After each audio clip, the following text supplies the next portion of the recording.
আসসালামু আলাইকুম, কেমন আছেন সবাই? সবাইকে স্বাগত জানাচ্ছি জারাস কিচেন অ্যান্ড ব্লগ চ্যানেলে। তো অবশ্যই সবাই আমার সঙ্গে থাকেন আর ভিডিওটা দেখে বলবেন কেমন হয়েছে। ভালো লাগলে অবশ্যই আমার চ্যানেলটা সাবস্ক্রাইব করে দিবেন, লাইক করবেন, শেয়ার করবেন এবং কমেন্ট করে জানাবেন কেমন লেগেছে। আজকে এসেছি গ্রামের দিকে এক ভাবির সঙ্গে তার বাবার বাসায়। শুধু আমি একা না, আরও কয়েকজন আছে আমাদের সঙ্গে। তো সবাই মিলে দল বেঁধে ভ্যানে করে যাচ্ছিলাম আর চারপাশে সবুজ প্রকৃতি, গাছপালা, উপরে খোলা নীল আকাশ, কী যে অদ্ভুত লাগছিল। খুব একটা গরম ছিল না, হালকা রোদ, মিষ্টি বাতাস, সব কিছু মিলিয়ে খুবই ভালো লাগছিল। মনে হচ্ছিল এই গাড়িটা নিয়ে চলে যায় অনেক দূরে, মানে চলতেই থাকি, পথ যেন শেষ না হয়। তো যাই হোক, হাসি খুশি আনন্দ করতে করতে ভাবির বাসায় অবশেষে আমরা এসে পড়েছি। তো বাড়িটাতে ঢোকার পর কিন্তু আরও ভালো লাগছিল। এই বাড়িটা কিন্তু করা হয়েছে জমির মাঝখানে, মানে রোডের পাশেই বাড়িটা করা হয়েছে। বাড়ির চারপাশে জমি, আর জমিগুলো দেখেন এর মাথা কোথায় যে বলতেই পারবো না, মানে শেষ মাথাটা কোথায়। চারপাশে ধান ক্ষেত, এত সুন্দর বাতাস হচ্ছে। বাসায় ফ্যান চালানোর কোনো প্রয়োজনই নেই। আমরা যে ঘরের ভিতর বসে আছি ফ্যান কিন্তু দিতে হয়নি, কারণ এত বাতাস হচ্ছে যে ঘরের জিনিসপত্রগুলোও, পাতলা জিনিসগুলো আর কি উল্টে উল্টে পড়ে যাচ্ছে। তো আমরা যাওয়ার পর এখানে আমাদেরকে নাস্তা খেতে দেওয়া হয়েছে। তো আমরা অনেক মানুষ ছিলাম, বাচ্চা কাচ্চা ছিল। তো যে যেখানে পেরেছি আর কি বসে খাওয়া হয়েছে। আমাদেরকে নাস্তা খেতে দিয়ে এদিকে কিন্তু রান্নার তোড়জোড় চলছিল। তো আমি আবার সেখানে বের হয়ে আসলাম যে দেখি কি হচ্ছে।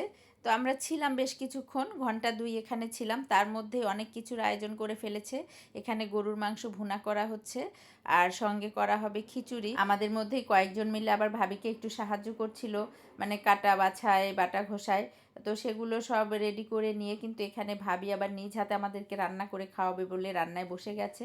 তো হঠাৎ করেই এরকম কারো বাসায় আসা এবং এত কিছু আয়োজন অল্প সময়ের জন্য, ব্যাপারটা বেশ মজার, মানে পিকনিক পিকনিক মনে হচ্ছিল আর কি। তো ভাবি যেখানে রান্না করছে তার পাশেই কিন্তু আবার রাস্তা, মানে বাড়িটা একদম রাস্তার সঙ্গেই লাগানো।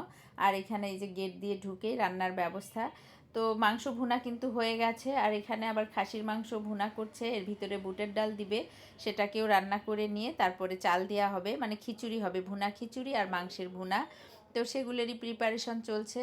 আর ভাবি খুবই তোড়জোড় করে মানে রান্না বান্না করছে যাতে আমরা সময় মতো খেতে পারি।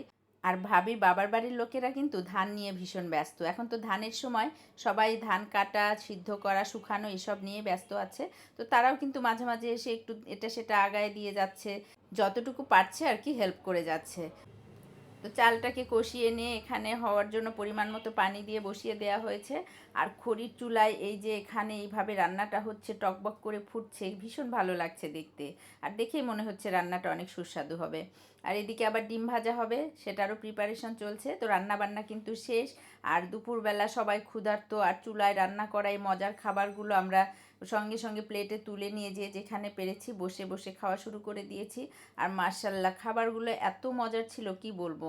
এই ছিল আমার আজকের ছোট্ট একটু ভিডিও, কেমন লাগলো জানাবেন।